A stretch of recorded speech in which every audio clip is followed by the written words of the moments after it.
एक स्पर्म के मैच्योरेशन में बहुत बहुत बहुत टाइम और बहुत ज्यादा एनर्जी और बहुत बेस्ट प्रोटीन लगती है, क्योंकि स्पर्म कोई नॉर्मल सेल नहीं है। स्पर्म वो सेल है जो एक लाइफ को जनरेट करती है। तब बताया जाता था सेक्स ओनली और ओनली एक न्यू जनरेशन या न्यू, समझ रहे हो ना, ऑफ स्प्रिंग या आगे की जनरेशन को क्रिएट करने के लिए होने वाली एक मैकेनिज्म है, ठीक है। जो इसमें पड़ गया वो गया, ठीक है। यानी तब तक जब तक वो एज आती थी, यानी 21 वाली एज मान के चलो, तब तक उन बच्चों का टेस्टिस का एपिथेलियम बड़ा स्ट्रांग हो जाता था, ठीक है। इसलिए वो बहुत बलशाली हुआ करते थे, ठीक है।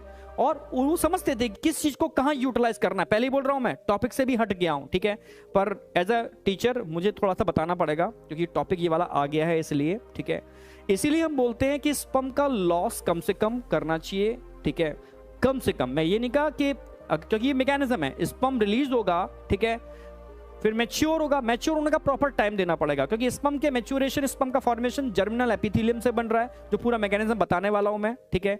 तो उस जर्मिनल एपिथेलियम को मैच्योर होने के लिए आपको पर्टिकुलर एक एज तक का टाइम देना पड़ता है। उस एज के बाद जब वो इतनी मैच्योर हो जाती है, फिर उस पर कोई फर्क नहीं पड़ता। पर आज की डेट में जो डिस्ट्रिक्शन इन डिवाइस की वजह से हो रहा है, तो समझ ही रहे हो कि दिक्कत क्या आ रही है। उसकी वजह से जर्मिनल एपिथेलियम मैच्योर नहीं हो पाती, अर्ली स्टेज में ही वो इमैच्योर रह जाती है, जिसकी वजह से आफ्टर मैरिटल लाइफ बहुत सारी प्रॉब्लम्स आते हैं लोगों को, ठीक है। तो इसलिए मैं कहता हूं थोड़ा सा कंसेप्ट समझो।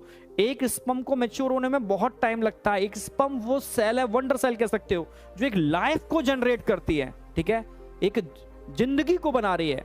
लगता है कि इजैक्यूलेशन में कोई लॉस नहीं है, ठीक है। मैं ये नहीं कह रहा इजैक्यूलेशन की मैकेनिज्म नहीं होनी चाहिए, ठीक है, इजैक्यूलेशन, ठीक है, क्योंकि वो एक नेचुरल मैकेनिज्म, नहीं करेंगे, नहीं इजैक्यूलेशन होगा तो कहीं ना कहीं उसका फॉर्मेशन स्टॉप होगा, जो मैं आज नेगेटिव फीडबैक बताने वाला हूं। पर ठीक है, आप समझ रहे हो ना, उसका ड्यूरेशन कम से कम 1 मंथ या 2 मंथ, क्योंकि मैच्योरेशन के अंदर टाइम काफी लगता है। Per day millions gamete mature होते हैं, पर डे सीक्वेंस अगर देखोगे पर डे मिलियंस मैच्योर हो रहे हैं, तो ऐसी कोई दिक्कत नहीं है। बट फिर भी मैंने समझा दिया कि उस स्पर्म को बनाने में लॉट ऑफ एनर्जी, मैच्योरेशन में लॉट ऑफ एनर्जी और बॉडी का बेस्ट प्रोटीन लगता है, जो एक लाइफ को जनरेट करने के लिए रिस्पॉन्सिबल सेल है। समझ रहे हो ना मेरी बात?